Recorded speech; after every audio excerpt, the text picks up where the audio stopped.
मेरे लिए आलू का भरता बनाकर रखना, मुझे बहुत पसंद है आलू का भरता। जो हुक्म कालू जी, और भी कुछ बता दें, मैं वो भी बना दूंगी। मैं तो जैसे आपकी नौकरानी हूँ ना। ये कैसी बातें कर रही हो गौरी, तुम तो मेरी पत्नी हो और तुम्हें मेरे लिए भोजन तो बनाना ही पड़ेगा। अच्छा, ज्यादा गुस्सा ना करें, मैं बना दूंगी आपके लिए आलू का भरता। फिर कालू कौवा अपने खेत में काम पर चला जाता है। गौरी, अब लग जाओ काम पर, कालू जी की फरमाइश पर उनके लिए आलू का भरता बनाओ। गौरी कौवी भी आलू लेने जंगल में निकल जाती है। अरे गौरी कौवी, क्या बात है, इतनी खामोश और इतनी उदास क्यों बैठी हो यहाँ पर? अरे मैं थक गई हूँ बहुत, इसलिए इस पेड़ पर आकर बैठ गई। परंतु मेरी जिंदगी में तो आराम ही नहीं लिखा। मुझे अभी घर जाकर कालू जी के लिए आलू का भरता बनाना है और घर की सारी सफाई भी करनी है। मैं तो इसी में बूढ़ी हो जाऊंगी। नौकरानियों से भी ज्यादा बुरी जिंदगी गुजार रही हूँ मैं। बहुत अफसोस गौरी कौवी, यह तो तुम्हारे साथ बहुत बुरा हो रहा है। वैसे रानू चिड़िया, वाकई में तुम्हारे तो बहुत मजे हैं, क्योंकि तुम्हारे पति ने तो 2 शादियां की हुई हैं और तुम दोनों सौतने तो मिलकर घर का सारा काम कर लेती होंगी आसानी से। हाँ, मेरा तो नाम ही रानो है, मैं भला काम क्यों करूँगी। मैं तो अपने घर का सारा काम अपनी सौतन मोती बुलबुल से करवाती हूँ। बहुत डरा कर रखा हुआ है मैंने उसे। पता है, जब से मेरे पति ने दूसरी शादी की है, मुझे तो बहुत आराम हो गया है। मैं बस सारा दिन घर में आराम करती हूँ और मेरी सौतन घर की सारी सफाई कर लेती है।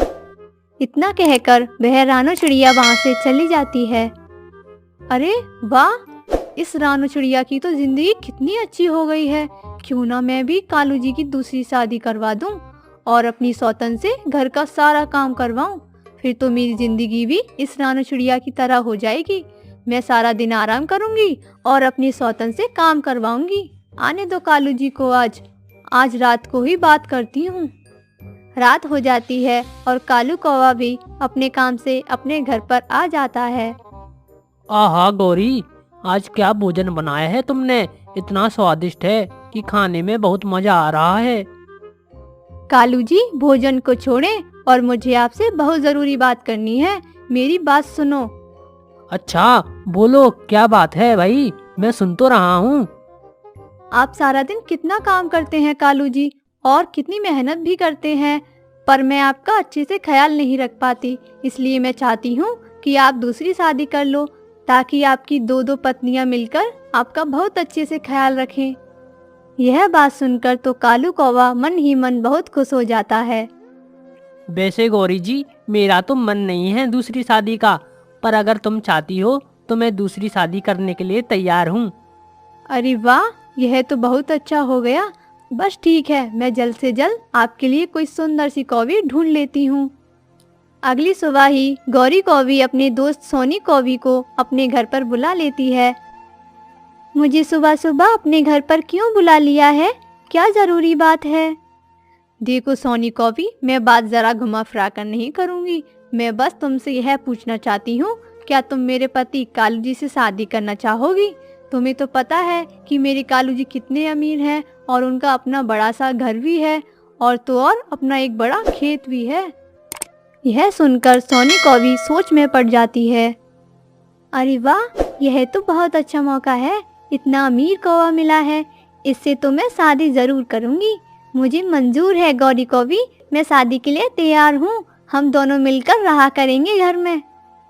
बेटा, एक बार घर पे तो आजा, फिर बताऊंगी तुझे मिलकर कैसे रहते हैं। कालू कौवा भी सोनी कौवी से शादी करने के लिए बहुत ज्यादा खुश था। चलो सोनी कौवी, आज मैं तुम्हें इस पूरे जंगल की अच्छे से सैर करवाता हूँ।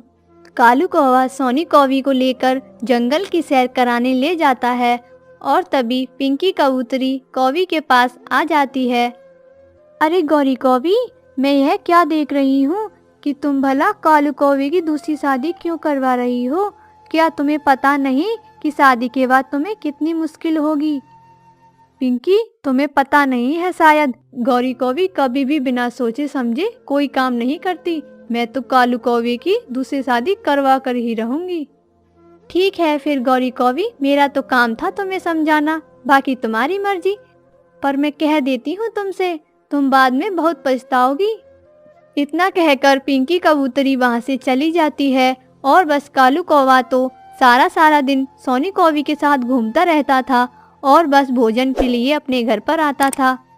जल्दी जल्दी काम करो सोनी, अभी तुम्हें भोजन भी बनाना है।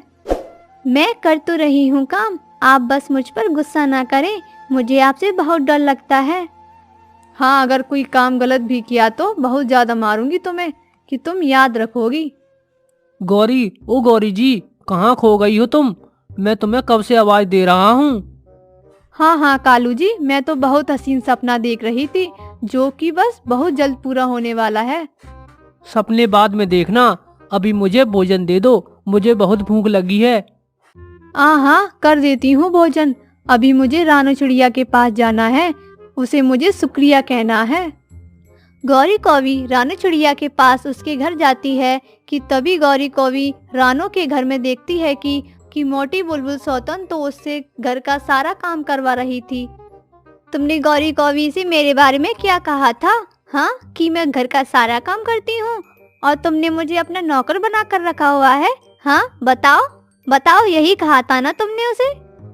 मुझे माफ कर दो, मैं तो बस गौरी कौवी के सामने अपनी बड़ाई कर रही थी। ये सब गौरी कौवी भी बैठी हुई सुन रही थी। हाय रे, मैं ये क्या देख रही हूँ? इस रानू चिड़िया ने तो मुझसे भी झूठ बोला था। कहीं कालू जी की शादी के बाद भी सोनी कौवी भी मेरा हाल इस रानू चिड़िया के जैसा ना कर दे। नहीं, मैं भी जाकर मना कर देती हूँ सोनी कौवी से कि कोई शादी नहीं होगी उसकी कालू जी से। यह कहकर गौरी कौवी सोनी कौवी की तरफ जाती है। सोनी कौवी और उसका भाई बैठे हुए बातें कर रहे थे। भाई, मैं आहिस्ता आहिस्ता उस कालू कौवे को अपने काबू में कर रही हूँ, और वो जो उसकी पत्नी है ना गौरी कौवी, वह तो निहायत ही बेवकूफ है। उस गौरी कौवी को तो मैं शादी के बाद बताऊंगी कि घर का सारा काम कैसे करते हैं। अपने घर का सारा काम करवाऊंगी उससे। और भाई, तुम चिंता मत करो, तुम्हारे घोंसले की भी रोजाना सफाई में उससे करवा दिया करूंगी। यह सब सुनकर तो गौरी कौवी गुस्से में आग बबूला हो जाती है। दुष्ट कौवी, मुझे अपना नौकर बनाओगी तुम? तुम्हें तो मैं छोड़ूंगी नहीं। और हाँ, कोई शादी वादी नहीं होगी तुम्हारी कालू जी से। आई बड़ी मेरे कालू जी से शादी करेगी। ऐसा कहकर गौरी कौवी वापस अपने घर चली जाती है।